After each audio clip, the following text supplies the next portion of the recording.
So I had a really cool intro, but I forgot what it was just right now. Well, yeah, no, that's actually the perfect intro. that's on brand. It's on brand. I'm Grumpy Dungeon Master Christopher. I'm back from vacation. I'm heavily sunburned, and I'm very tired. Bill, you've been on vacation for like a week now. How are you still sunburned? Well, when you apply sunscreen to yourself, and you go, "Hey, wife, can you put this on my back?" And she goes, "Oh, you already got it. You're good." I'm like, "Okay, thanks." And it turns out that no, you had no sunscreen on your back. In fact, and you get like second degree sunburn. You have sunburn for quite a while. Isn't that called a divorce? No. Just saying. She's going to meet the pillow sack and the oranges soon, but okay. That's about it. Okay. Now, we do not promote domestic violence on here most of the time. Only when it's in the tabletop. Yeah, definitely in the tabletop. I actually want to bitch for a minute about domestic violence in tabletop or lack thereof. I know I've talked to you at least mildly about this. What a weird topic to start with. Sure. Yeah. Well, go ahead, I guess. Yeah, I probably phrased it terribly since we were on this weird fucking topic. Anyway, all right. So we've been playing Curse of Strahd, and I'm not playing with necessarily my normal team of players. Okay, so we do have a core group of people, but like another person has joined us that's brand new, and then a couple of the people, like our friend Jacob and my buddy Drew, aren't in the game. So I'm playing with a slightly altered group of players. Mm-hmm. Now that's fine. They're all, most of them, other than the brand new player, are experienced. I know at least one of them has more fucking years of experience at D&D than I do. Another one's probably about the same as me, if not more. When it comes to getting them to actually do anything, it is like pulling fucking teeth. I have played through the first little bit of Curse of Strahd, so I don't want to lead the party. I'm doing everything in my power to not be the one leading the group because I know certain things that happen along the way. So every encounter that we come upon, the game master is constantly having to ask, okay, so what do you guys do, or what do you want to do?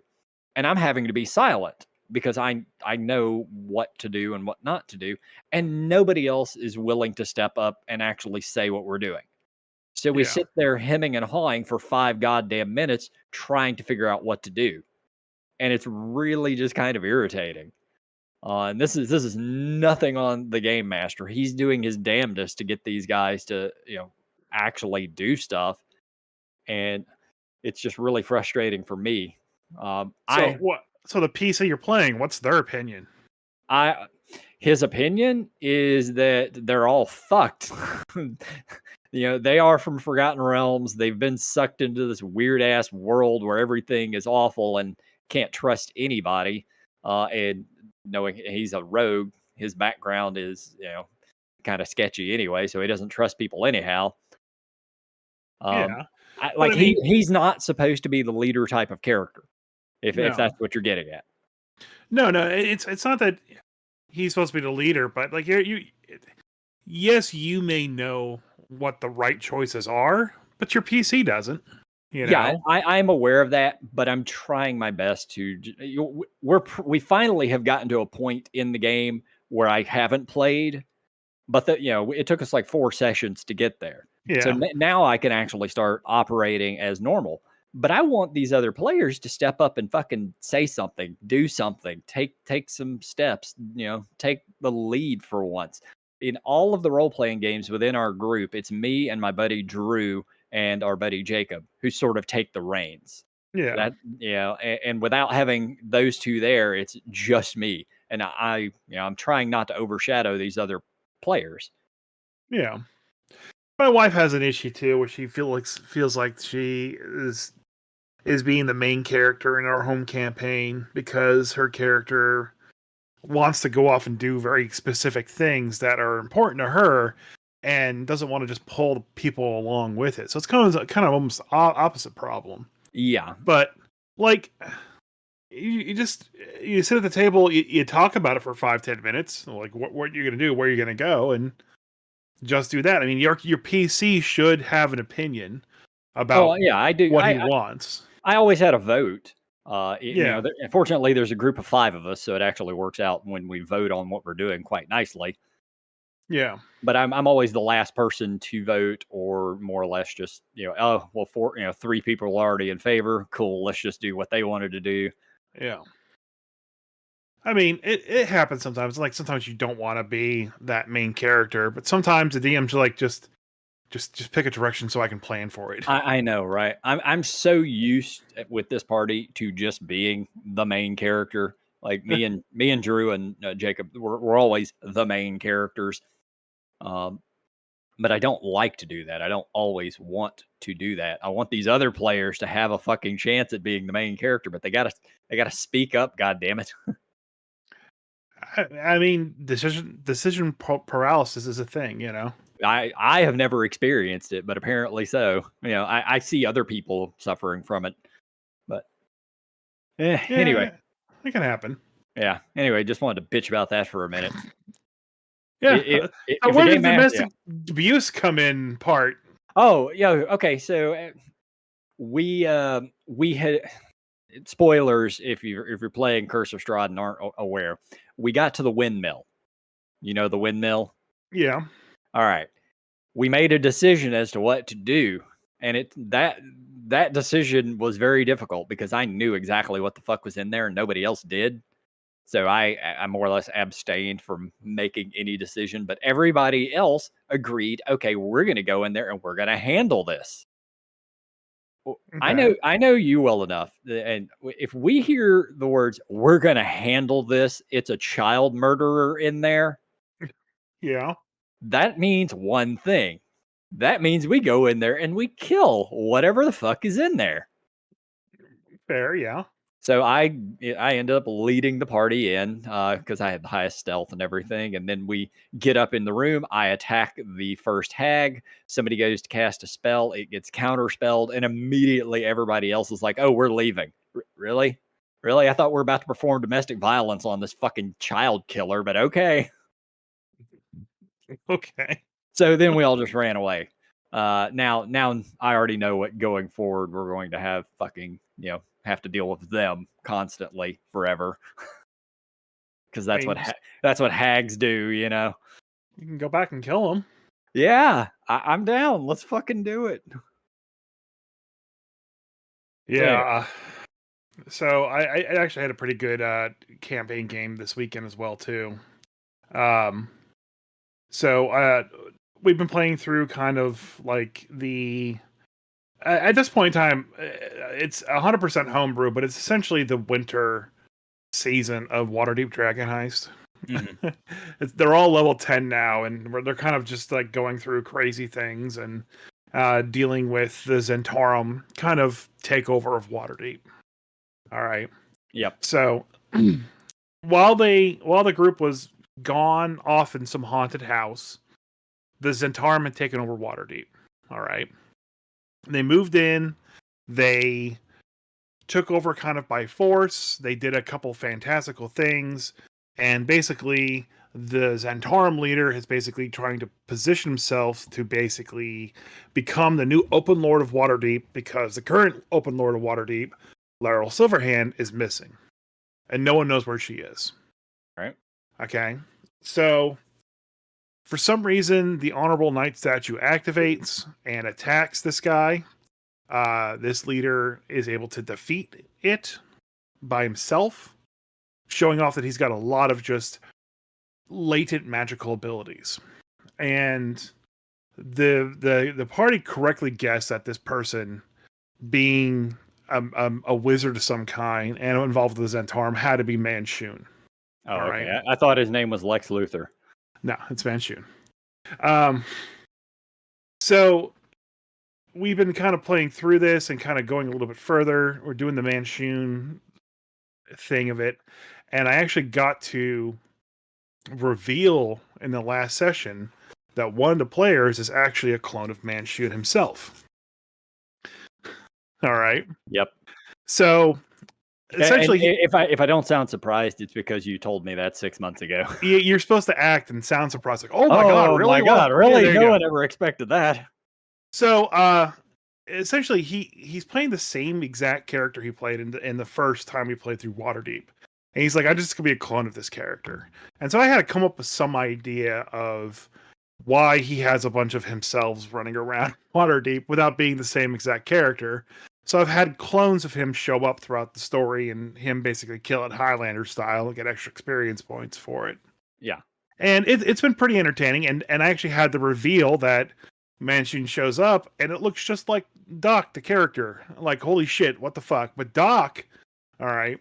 And this is the amazing part about it. He did something as a player at the very beginning of the campaign that has kind of like thrown a wrench in the storyline I had planned for him, because I expected him to be hunted down by his clones all the time.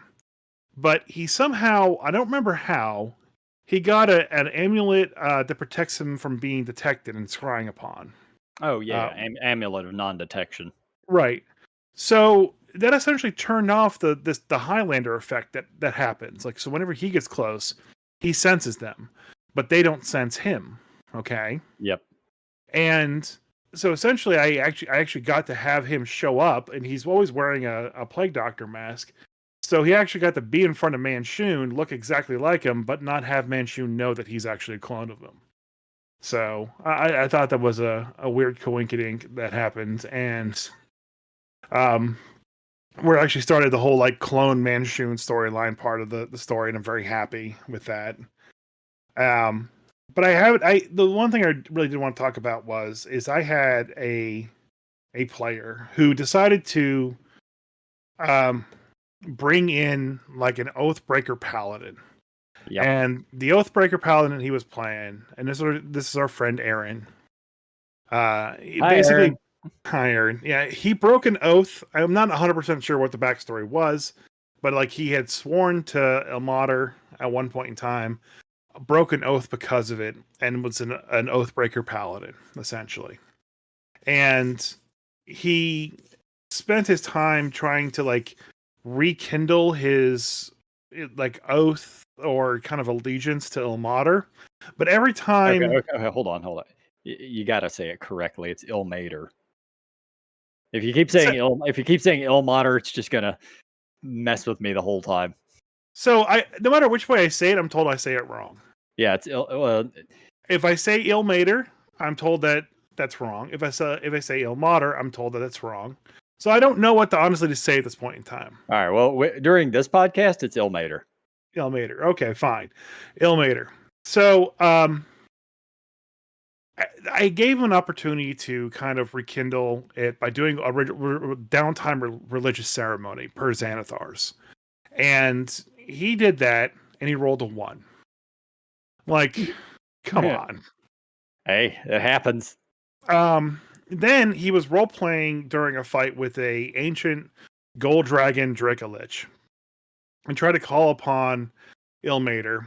And I let him do a religion check. He rolled another 1. See, okay. that's his God telling him something.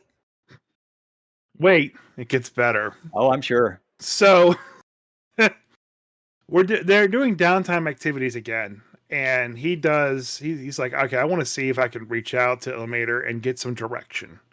And he does that. And it was a really good opportunity for me to drop some lore bits. And he was successful with doing that. So we had some rekindling with Ilmater again. And he learned of the location of L'Ariel Silverhand. And he learned some more information about like where the party should go next, which was the Yawning Portal. So in this week's session, they're doing more downtime activities. He goes out and he wants to basically, what's the word? Flagellate himself. Yeah, basically, yeah, that would make sense. Essentially whip himself a bunch, He cast like a level 3 inflict wounds on himself, and basically did a religious ceremony. I let him take half the damage that he dealt to himself as added to that roll. So he got like a 23. So he got 2 more favors from Elmater. I can't remember exactly what he did, but one of the things is that he wanted to know what the green star that's been hanging in the campaign since the start is. And so he kind of was brought up there and shown what this giant green star was. I'm not going to rehash all that data. Watch the restreams on YouTube on our Grumpy Dungeon Master channel. Yeah. And he says, okay, I want to reconnect with Elmater. I'm like, all right, fine. Give me another religion check. The fucker rolls a 1 again. I'm telling you that after 3 ones, that is your deity telling you he does not want you. You are not worthy. Move on. So I rolled the mishap table. The mishap table says that the mishap was that he did some blasphemy, even by accident. It was still blasphemy, and I was just going to let it ride and have it fail. But then Aaron, went to our Twitch channel, and because he watches the stream a lot, he redeemed some of the Twitch channel points to basically grant himself inspiration. Okay. To re-roll the die. And my players know that they can't do that, but I was letting it happen. Yeah, I was going to say, isn't it viewers who could do that, not people in the campaign? But it was just so funny that he rolled 3 ones. I was like, you know what? Fuck it. This is fate. Try it again. This is your God giving you one last attempt at, connecting with him. It better be another 1. I was like, but if you roll a 1 again, you're just a fighter now. You have to drop the pallet and go straight back to fighter. He's like, I agree to this. And he rolls. It's a fucking 1 again. And I was like, no, you're lying. And I went to the log since we were rolling D&D Beyond. I can see everybody's rolls. Yeah. So I bring it up real quick because I hadn't had it opened yet. And he rolled the 2 ones back to back. A 1 in 400 chance of that happening. Oh, it's got to be worse than that because he rolled 4 ones. Well, yeah, technically, yeah, he rolled 4 ones for 4 religion checks over a period of weeks. So yeah, he's now a fighter. Yeah. Yeah, no. That, like I said, it's his deity saying you're not worthy. We don't want you. Go do something else with your life, aka become a fighter. Yeah. So, and Aaron's great. He rolled the punches with it and everything. So, I found it quite hilarious. Have you ever, as a DM, changed someone's class mid-session? Yes. Although they knew it was coming, but I did change somebody from a warlock to a cleric. And it was planned. We had talked about it. I actually had to create the subclass for them because it didn't exist. And there really isn't a difference between a warlock and a cleric. Not a whole lot. I mean, they're the same role playing. Role play wise, it's very similar. Gameplay wise, very different. But yeah. Other than that, that's honestly the only time I can think of I've ever had to do that. Maybe 20 years ago I did, but damned if I remember at this point. Yeah, I really like giving people warlock levels for free when they're in desperate need of something, and a dark power reaches out. It's like, hey, I can help you. I can give you what you need, but you just got to sign this little pact with me. And lo and behold, now you got 1 level of warlock in you. Yep. That's how it begins. Next thing you know, you're just doing warlocky things. And I wish they had more classes like that. Like, I wish that's like how warlock happened. If you have a good story that you start off as a warlock, that's understandable. But like, I really wish like that was the intent of the warlock class. Almost like a pristine, prestige, or epic class built into the game. Yep. You get corrupted or you find religion or something like that, and you start going off in a certain direction. But, the game's not that complicated. And, if we have anything harder than just basic addition, the game just falls apart. So, yeah, well, maybe for some players. Maybe for Adventures League. Just saying. Maybe. But speaking of complicated games, I did get a chance to sit down and read through all of the Shadowdark player's handbook slash Awesome. DM's guide slash monster manual slash treasure manual slash campaign guide slash everything. Yep, I finally got my physical copy of it in a couple of days ago. I have not read it cover to cover yet, but that being said, I've had the PDFs for several weeks and I've more or less gone through them. Yeah.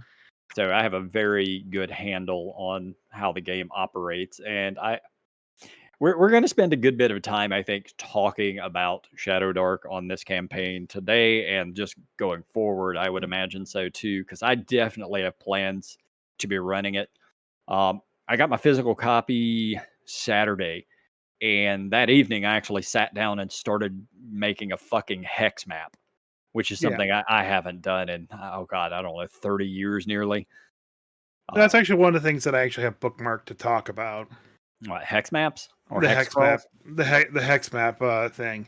I really do like that they provided those rules, and like I said, the whole aspect of this thing is like the rules are just a couple paragraphs, very clean and concise pages, basically telling you exactly what you need to know with no fluff to it. You All know. right.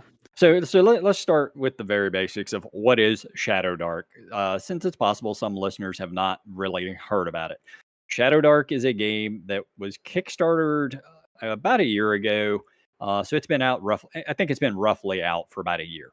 Uh, it is it's not quite OSR, it's not old school revival, but it is based off of that. It does use the basis of 5e rules. So your saves are the same way. Your attack rolls are advantage, disadvantage. That's the same. You do not actually have skills in the game. Your background will sort of determine what you might or might not know. So, as an example, if your background was a criminal, well, you're probably going to know the things that a criminal would know. So, if there's a skill, if there's something that a criminal would know, then you're able to roll for it. Yeah. If your background is you're a sage, same thing. If there's knowledge, you might know about it. Um, It's very basic with it too. Like, Very basic. yeah, there's not a lot of there's no multi-classing. There's no like I was a noble, but now I'm a barbarian. There's really none of that. It's just straight. You're a fighter. You Yeah. know fighting stuff. You don't know anything else. It is much lower on the hit points, which is great because 5e, as we've talked about many times on here, suffers from hit point bloat, especially as you get higher in level. This game, you're never going to have to worry about that. I think the dragons, like the big dragons in the game, are like 65 hit points or something. Well, May- let me look at the big yeah, guy. yeah, we can look. So, yeah, right now, since I got it sitting here. Okay, so here's a kraken. A kraken, which in D&D is CR 20, I think, has 80 hit points. Well, I was looking at the big boy, which is the only monster that has 2 pages. Oh yeah. Well, there's a few named critters in here. Yeah, So the Tarask has 140 hit points. as it should. And well, to say too is like even at like the max level of this game, you're doing like 6 damage a round. It's not a lot. Yeah, you'll be doing more than that. Let's be fair. Yeah, But this well, game is not. It's not high damage. It's not high hit points. yeah. There's no min maxing builds really. You're not getting 4 attacks in a round ever. That's Yeah, never going to happen. Like the game's very straightforward on that. You get a move, you get an action. There's no reaction. There's no bonus actions. what I You're will. I know you said it before. You said it was a lot like D&D 5e and how it plays. And that is true. What's weird though is that it doesn't actually, um, uh, you know, it does list the 5.1 SRD from Wizards of the Coast Mhm. as an attribution statement, saying that they kind of like used it, but like beyond like a couple things like the advantage and disadvantage and that they use the same 6 skills and stuff like that. It's really kind of like where the similarities stop. Like the Yeah. classes, yeah, there is a fighter, but it's not you don't build the fighter the same way you would build a fighter in D&D. No, you do not build it hardly at all. Yeah. You roll your stats. Okay, so stats, I love it. It's very, very old school first edition D&D when it comes to stats. You roll 3d6 down the line. What you get is what you get. And there can, you're the game master. You can make, adjustments to that. Me, I've already determined when I run it and people roll stats. First off, if you don't get a 14 in at least one stat, you re-roll them all, unless you just don't want to for some weird reason. And then I will also allow them to swap a single stat. So say you end up getting a 15 in strength and an 8 in intelligence, but you want to play a wizard. Okay, you can swap the strength and intelligence. You know, but that's it. Your stats are going to suck Yeah. unless you get lucky and roll really good. It happens. I think the best way I could describe this is like if they took 5e and dumped it down a lot and then gave it an old school dungeon crawling kind of experience to it. Yeah. It- It is similar in that regard to Dungeon Crawl Classics, but it is not as unforgiving as Dungeon Crawl Classics. yeah. In specifically in the dying, because you're not going to have shit for hit points. You're going to go down often, I would imagine, in this game. Everybody can attempt to basically bind wounds, make a medicine check, whatever, to prevent you from dying. And you basically, when you're at 0 hit points, bleeding to death, you have a number of rounds equal to 1d4 plus your Constitution modifier. Yeah. Never lower than 1 round. So it's not as it's harder to die in 5e than it is in Shadowdark, but it's harder to die in Shadowdark than it is Dungeon Crawl Classics. Yeah. So I kind of like that aspect too. Like a lot of the just making the characters just straightforward. Like, okay, you roll your stats, you pick the class, you pick your race. There's no like, and then you roll your what is it called? The talents, Yes, which are unique to each class. And then like a lot of those are just stat boosts, but there's also like for the thief, you could roll and make your backstabs better with your talents, yeah, or gain advantage on your initiative rolls with your talents, and you have to randomly roll these. So yep. I do like a lot of that. So it's real quick to make another character up too. We sat down and made these before I even had the physical book. We just pulled up the PDF of it, Mhm. and like 4 of us made characters, and it was 10 minutes maybe to And make a character. they got an online system too, right? Yeah, I've got the link saved. It's shadowdarklings.net, and they've got a character creator there.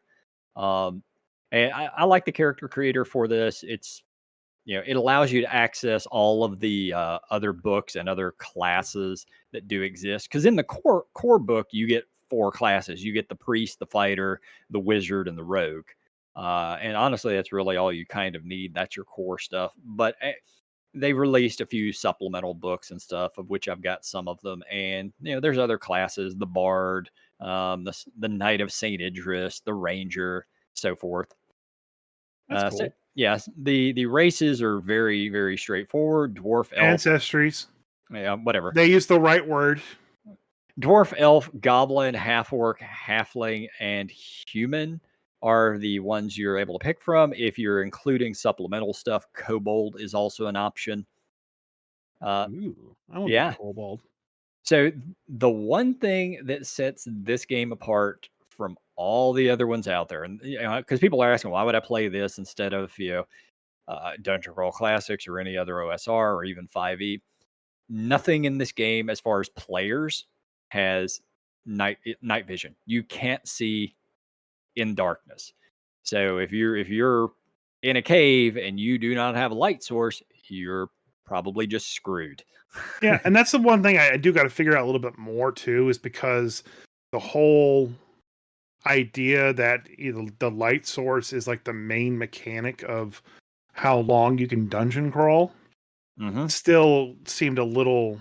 I wish I would have gone into more detail with that, but I could have just like missed it or have to reread that section, about that. Yeah. because they do talk about, as a DM, you're supposed to really double down on like torches going out or torches about to go out. The Shadowdark is just the darkness itself, Yeah. that's coming in and corrupting and making people crazy. And they've simplified how to track that too, and I like the way they decided to track it. A torch or a light spell lasts 1 hour of real time. Mhm.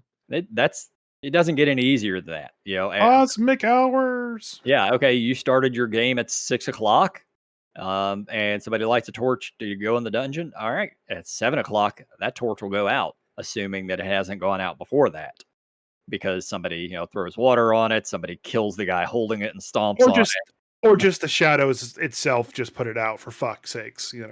Yeah, like you as the game master have that option. Uh, if your players run out of light sources, it's going to be very, very difficult for them going forward. Everything has advantage against them. They have disadvantage against everything.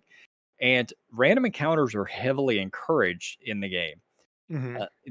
Random encounters are a living part of this game. Normally, you're set in sort of safe mode. So I think I don't remember. It's like a 1 in 10 or 1 in 6 chance that you have a random encounter every hour or something like that. I'd have to go back and read the exact specifics. But when Yeah. you're dungeon crawling, then you're in unsafe mode, and it's like every 30 minutes. Once again, that is not exactly correct. I'd have to go reread it to know the exact number. If your light source goes out, then you're in dangerous mode, and it's probably a random encounter like once every you roll for a random encounter once every 10 minutes. The amount of encounters becomes absurd because monsters actively start hunting you then Yeah.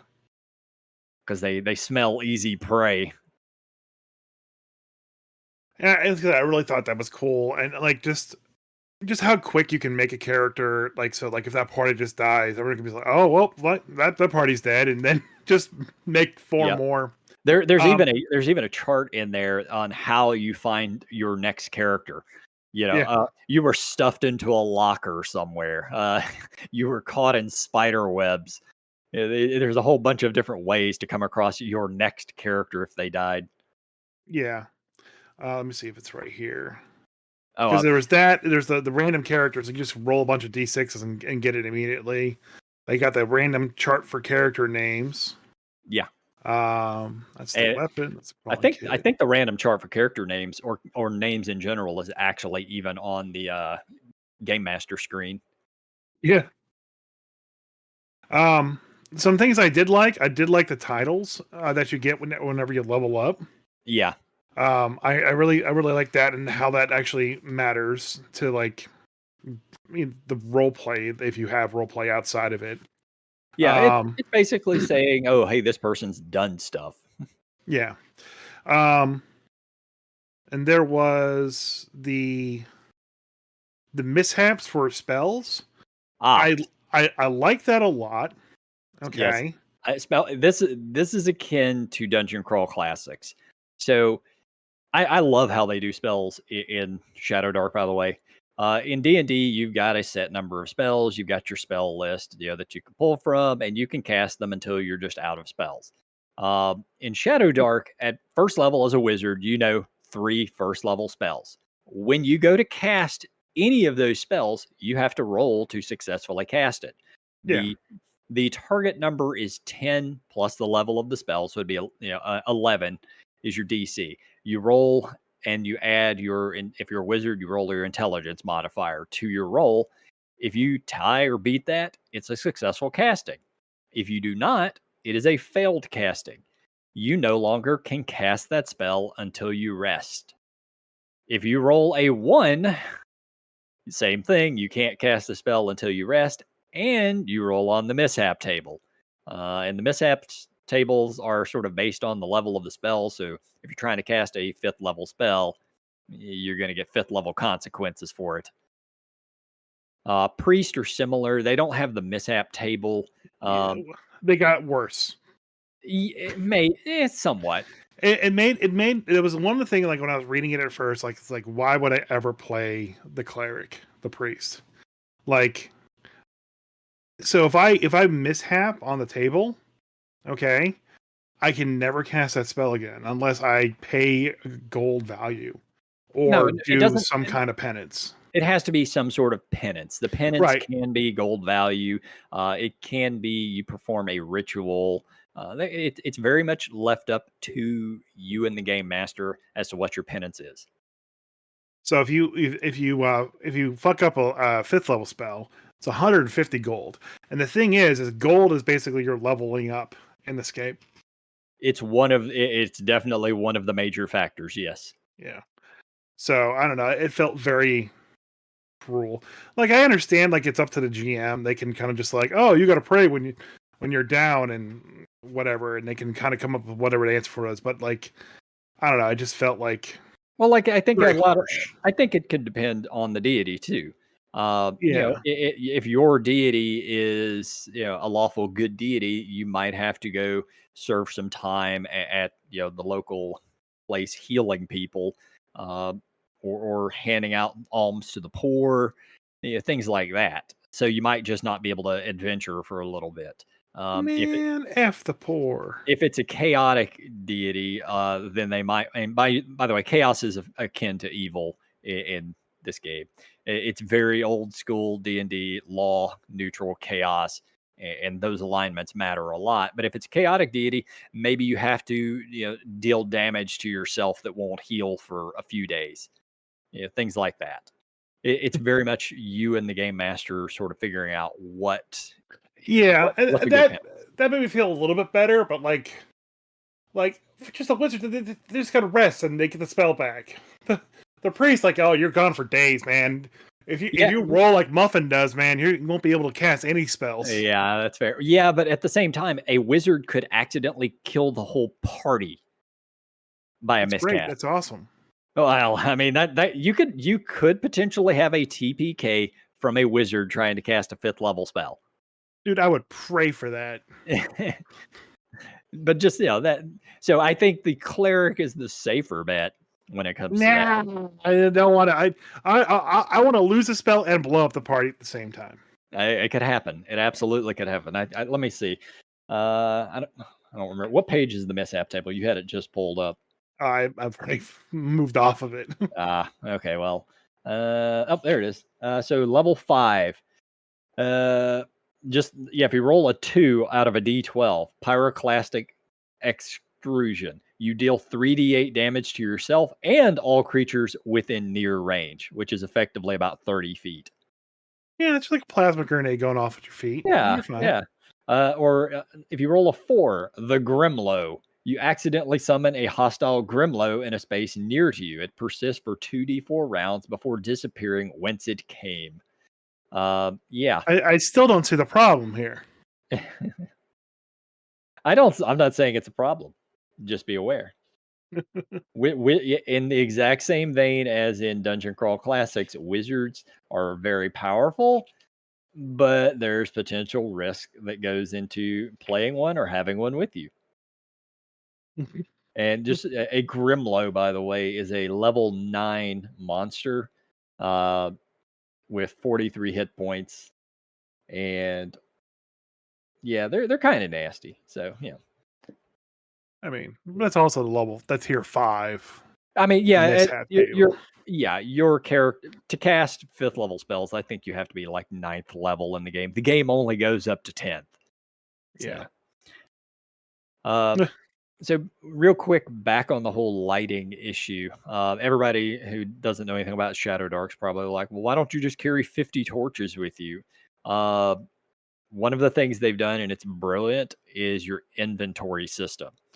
You can carry a total of 10 items. Not even. Like sometimes it's less, sometimes No, it's no, more. no, no, no. Everybody gets at least 10 items they can carry. That's the minimum. Or if your strength score is higher, you can carry whatever your strength score is. Now, people are probably thinking, well, what if I need 20 arrows? They've got it designed so 20 arrows takes up like one inventory slot. 100 gold is one inventory slot. So nobody's going to be carrying around, 2,000 gold on them ever.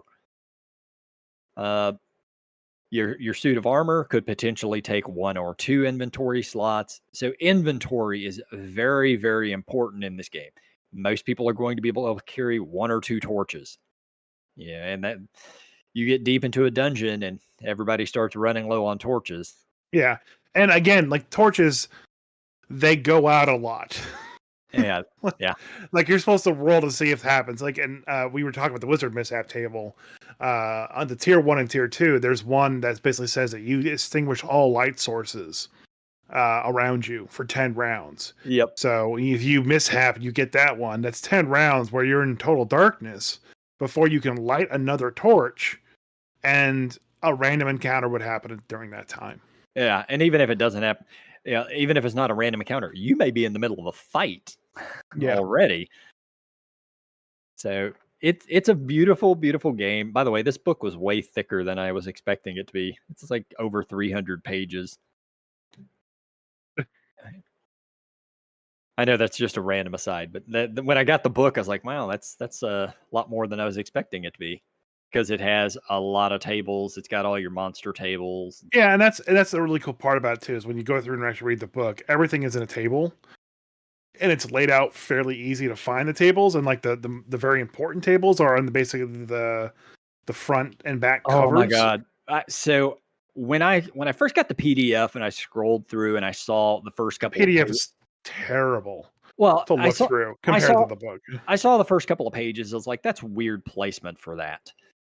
And now that I got the book and I was looking over it last night, and the first page is weapons and armor tables.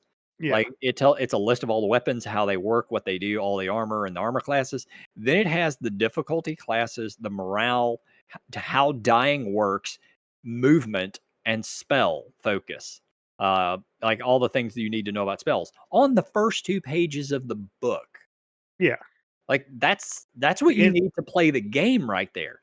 yeah, yeah. The book is brilliantly laid out. The PDF is they just copied the book straight to the PDF. The PDF should be kind of like redesigned to basically work for that, but the book itself is fantastic. Which is why it won 4 awards at Gen Con, including best layout. Yeah. There are a lot of tables. Mostly everything's a table. Like, no matter what the combat is or whatnot, it's all on a table. And the tables are pretty easy to find. There's an index for them, so it's pretty easy, pretty quick to find answers to the rule. But they even say that they don't really want you looking through the book for rules. Yeah, the idea is to not have to focus on rules and just to run the damn game. The only thing I wish they had done, and this is the only thing I can really think of, is I wish, because they've got the little cloth bookmark. I wish they had 3 of them. Because I have other role playing games that have like multiple cloth bookmarks, and that makes it useful because sometimes you just need to separate multiple pages. But And you can use one of my Grumpy Dungeon Master bookmarks. oh, I do often. Yeah, I did use the bookmark ribbon to bookmark one section I wanted to talk about. All right, let's do it. The monster generator. Okay, what page? That way I can at least 190. 190. All right. Let's go to page 190. All right, monster generator. Ah, yes, this is a thing of freaking beauty. So they have a table here for basically randomly creating a random monster that's not part of the monster manual.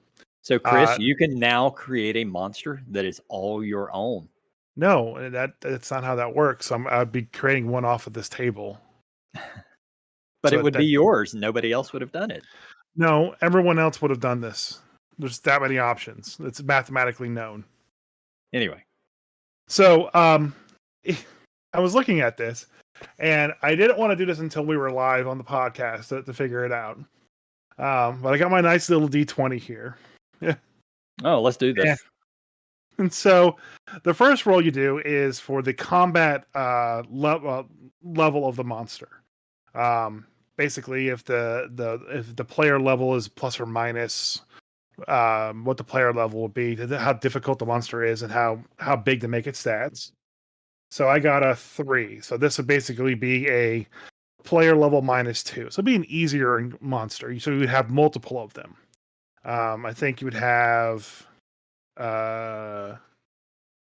like 2 or 3 of these.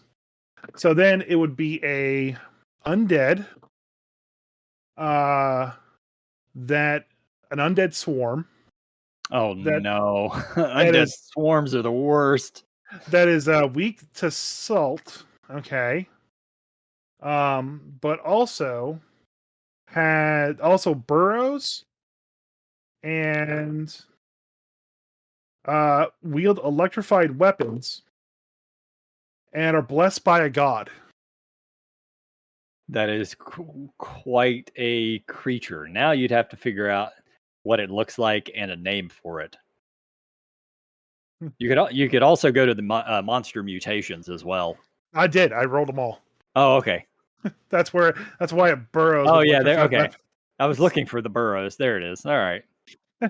Has swamp fever. I like that one. But yeah, I love the fact that like, oh, you just random monster. Okay, hold on. That fast, and you create a unique monster, and it tells you how to run it and what stats to give it and all that stuff right there on the page. And I really like that. You got to keep things a little fresh. And the monster manual is pretty much your typical D&D monster manual. It's got everything that's in there, Yeah. but scaled down and or up depending. I'm willing to bet the challenge rating in this game works way better than 5e. Maybe because it's smaller range. Well, yeah. I mean, it's. I love that the Tarask is the only 2-page monster in this entire book. 1 page is a stat block, which is a lot, and then 1 page is the artwork for it, and then which is effectively just a large mountain. Mountain range. Yeah, it's a mountain large range. Mountain range. And they have a quote here that says, it's a quote from the Tarask that just says, "Rah." It does say that. I love it. Yeah. Yeah.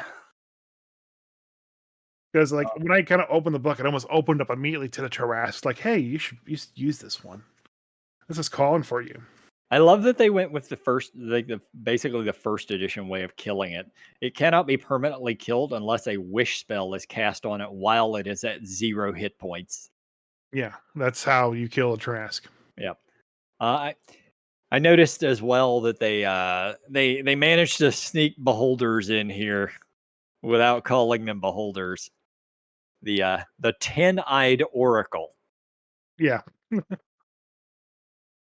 Well, it's funny because in the basic rules for 2024 D&D 5R D&D, they mentioned the beholder, so it could be that it's no longer part of. It's now in Creative Commons as well. We'll have to see. Yeah, I thought. Yeah, I honestly, I thought there were a few other critters that were in this thing that were specific to D&D, but I guess not. Mind Flayer is the only other real one that is heavily monitored. I had always thought Gelatinous Cube was as well. I don't think so. Yeah, I'm not sure. I don't know if it's in here or not, actually. Flipping through but yeah, Gelatinous Cube is actually in here as a Gelatinous Cube. Yeah. So I guess not. They have a gibbering mouther. Yep. Goblins, of course, hags. Yeah, a lot of this stuff has just been around for so long. It's like it's really hard to say who owns what, but like the Beholder and the Mind Flayer are definitely still owned by D&D, but you know, it's even their the Owlbear that too, but that got kind of lumped in. Yeah, I thought that one was too, but I noticed it's in the book as well. Yeah. But like the Rakshasa. Well, that yeah, that's not. Yeah, that can't be because that's actually a creature from lore and legend. Mm-hmm. Whereas mind flayers are not. So. And a lot of the items too are pretty much standard D&D items that we all know and love. You know. Yeah, I've already started making new magic items for the game.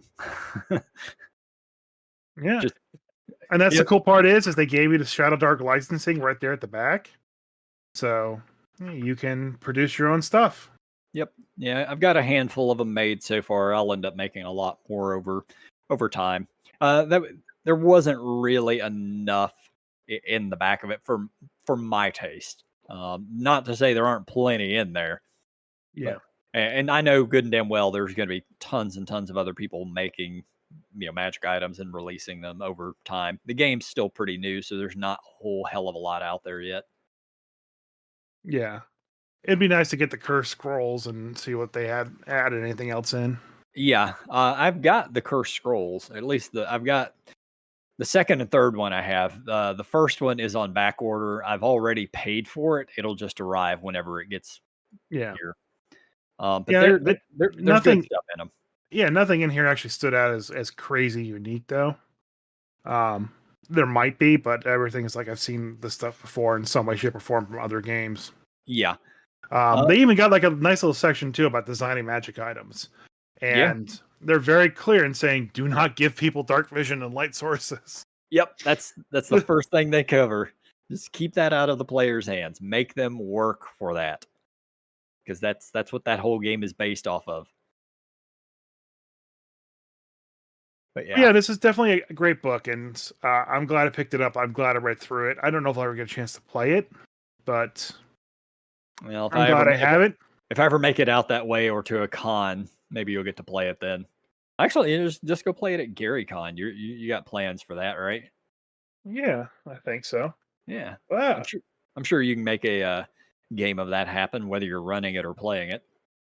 So speaking of cool handbooks, I also picked up the 5R or the D&D 2024. Yeah, I still don't have a copy of it. Do you have a Tasha's Cauldron of Everything?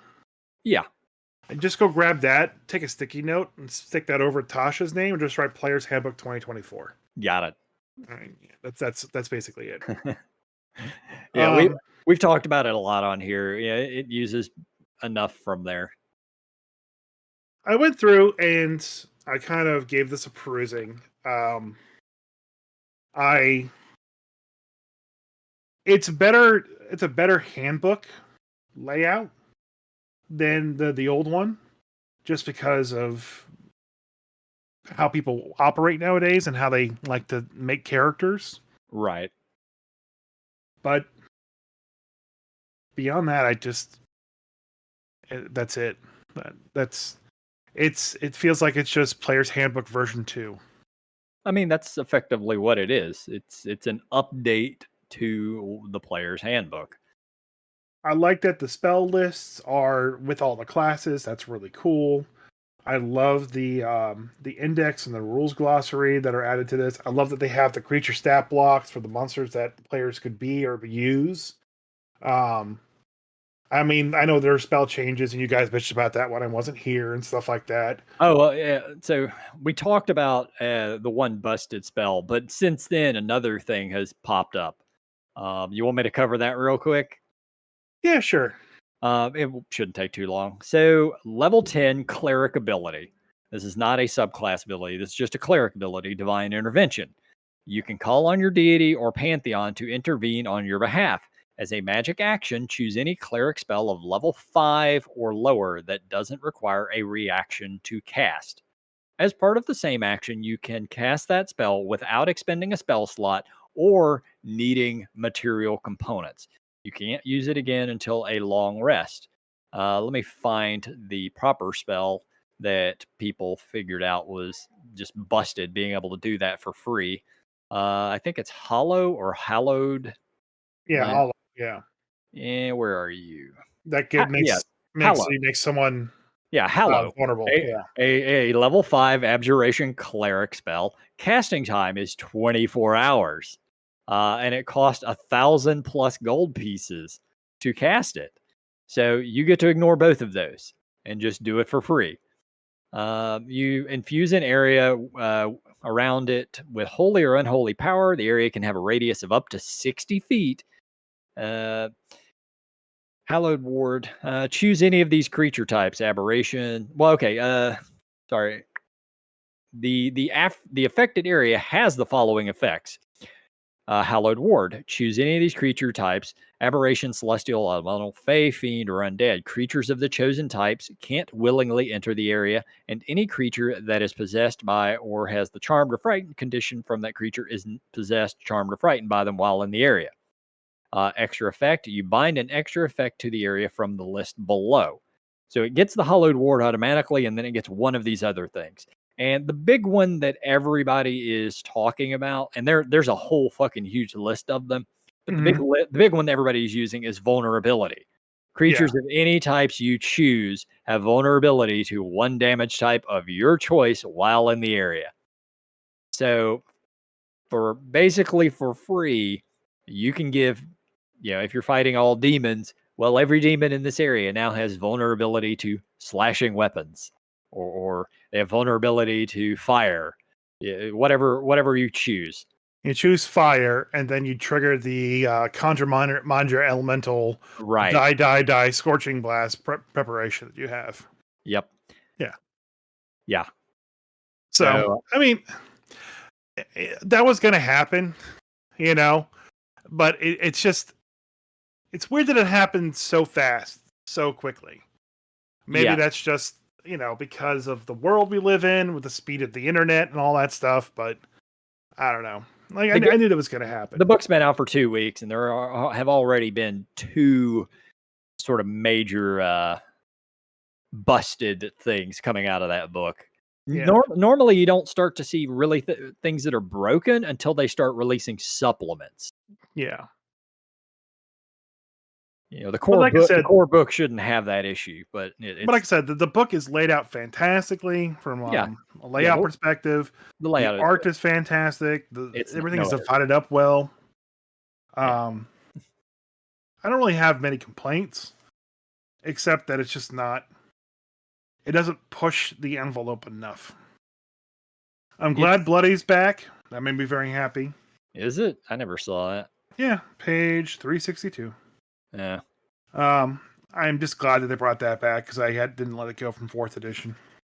Yeah, I never liked it, but we knew it was coming back just because I think it was in whatever the Mordenkainen's, I think, is where they started having monsters that would heal up and do some other shit when it hits hit points. So now they're just calling it bloodied. I mean, that's what it was in 4th. Yeah. Yeah, well, you know how much people loved 4th edition. Yeah, it was fantastic. It did great. Yeah, so it did so good. It lasted for 6 years before a new edition came out and replaced it. So, last thing to talk about on the podcast is the D&D Lego minifigures that came out. Oh, yeah. By God, that this just explode everywhere. Yeah, I know you and Dan have been all about these things. So my wife saw them. I wasn't intending on buying any until our friend Dan went through and bought them all. My player Dimitri went out and bought them all. My wife saw them. She's like, I must get these. I was like, all right, fine. Let's get some. So we bought 3 bricks from Amazon. How many boxes is that? 6 per brick. So in total, we got 18. 48. No. 6, 12, 24. We got 24 mini packs. So you bought 4 bricks. Yeah. And it basically came into like $5 a shot. I think in the store they're like 8 or 9. So we went through and opened it. We got the complete collection. We got one of everything. We got like about 6 duplicates, which is pretty good. A lot of people aren't getting that. So I do have them all. The Zast Ham figure is amazing. The Strahd figure is okay. The Lady of Pain figure is pretty cool. The Tasha figure is pretty cool. I mean, she does have a couple of Hellraiser boxes. So the best part about it too is like the Zast Ham, Lady of Pain, and technically the Tasha don't have actual minifigures for them at all. Like, so the fact that they came out as minis in Lego first before like having a mini of it from like D&D, it's very weird. There is like an Igloowiv miniature, but it was like a one per pellet thing, and it's very rare to find that one. Oh, So I'm that one sure really that. doesn't count. Yeah, I'm sure that one goes for a pretty penny on eBay. Yeah. There's no Lady of Pain figure. There's no Zast Ham figures. There's plenty of Red Wizards, and he's just a generic Red Wizard at the end of the day. He doesn't look really any different. Except he's a But there's lich. no named Zast Ham mini. And it's just weird that they're Lego. They chose those guys as Lego figures and not like the Baldur's Gate people or like more well named like the Companions and Dritz. It's very weird, you know. Yeah. There's even a Dalamar the Dark miniature from What? Dalamar the Dark from Dragonlance. Oh, Like okay. yeah, exactly. Like I know who he is, but you know, most people who aren't familiar with Dragonlance have never heard of this guy. So the fact that there's no Zastam or Tasha, yeah, that's a little surprising. And what's funny too is they just came out with the 50th anniversary D&D mini boxes. And I've bought a brick of those and a couple extra boosters. Those are pretty cool. You got to look them up and see all the different kind of minis they have out there. Essentially they have like the 5e kobold and they'll have the 1e kobold as well. Yeah, I've They seen have I've seen a lot of them. Yeah, they had the 1e like Goblin, Oni, Pit Lord, and they had the 5e variants. But they also have a Sararak, which I actually pulled, Strahd, which I actually pulled. And that's a really cool figure. Not as cool as the rare one that I Did have, you but did you pull the one Estrad though? no, I pulled the 5e one where he's sitting in his chair. Oh, okay. I pulled the gold dragon, the lung dragon, that's shaped in the ampersand. So it's a large based lung dragon, gold dragon, and it's the D&D ampersand. Yeah. It's really fucking cool, man. I want to bitch about the kobold real quick. Because I have seen the 1E kobold, and like I know it was the 1E kobold. I looked at it on the bottom, it said 1E. It doesn't look right. It doesn't look like a fucking dog creature. It still looks like a goddamn lizard. I got one of those. It looks more like a dog in person. And no, I've seen it in person. It still looks like a lizard. Yeah. Anyway, I don't know why you're complaining about that, man. That's just weird. yeah, I can't imagine why. Yeah. But it's so cool. I mean, I still got to get a bunch more. I got to get like the lull figures and a few others. I got a Mordenkainen. The animated D&D characters from the cartoon from the 80s, they're all in there too, Including Uni. including Uni. All right, cool. They're not named after the characters. I actually I think 2 or 3 of them are, but the rest of them are like very generic.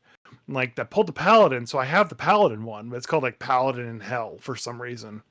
And so he just has a shield, no weapon. Yeah, okay.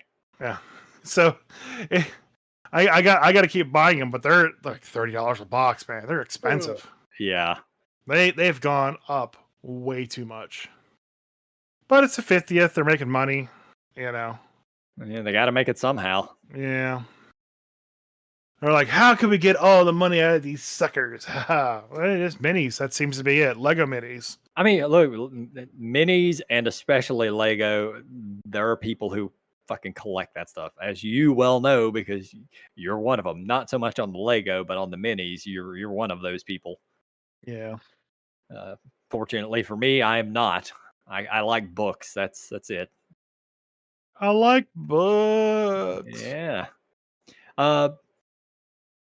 I got one last thing I wanted to cover real quick before we wrap this thing up. So last week when you weren't here, I talked a little bit about the ecology of ropers. Uh-huh. Yeah, I came to I basically from reading through one of the modules, I determined that ropers didn't poop. Because this roper, when they kill a roper, you search it, it's got gems in it. That means either it just ate a guy recently and just hadn't digested all of it, or they just don't poop. So we got to joking about it, and then Christian actually found the Dragon magazine where they cover the ecology of the roper. All right. It's Dragon Magazine 232, and there is an article in it, The Ecology of the Roper. So I had to go through this thing, and it still isn't clear as to whether they really poop or not. It basically they can digest everything except for gems. They don't digest gems for whatever reason. What about Uh, metals? They digest. I think it digests everything. I'd have to. It's been a week since I read it. Okay, here we go. The roper's digestive processes are nothing short of incredible. Its powerful stomach acids are able to digest almost anything from the softest flesh to the hardest metal. Two notable exceptions to this are platinum and gemstones, which the roper is unable to digest. For this reason, these substances are often found undigested inside a roper's stomach. That's cool. That makes sense. Yeah, It kind of like you think of like a Venus flytrap and a couple of those other guys that kind of like just sit there and digest, the insect down to nothingness. yeah. Like I can see it. Yeah, so best I can tell, ropers don't actually poop. Yeah. What about those things from Half-Life 2? I don't remember because I haven't played Half-Life 2 in, I don't know, 15 years. Those little things that like put their tongues down and they touch you and you get pulled up into them and they eat you. I honestly I don't remember them. I remember almost nothing from Half-Life 2 other than using a gun to throw barrels at people. That's pretty much Half-Life 2. Yeah. That's all I remember from it. So. But apparently there's ropers or some shit in the game. Yeah, there is. All right. That's all I got for this week. You got anything else? What about Terras? What can they digest? Do they poo? Huh. Okay. Ecology of the Terrask. I'll look that up for next week. I'm sure there's an article on it somewhere. Okay, great. Cool. All right. We're out of here. Bye, Craig. Don't eat me, Terrask.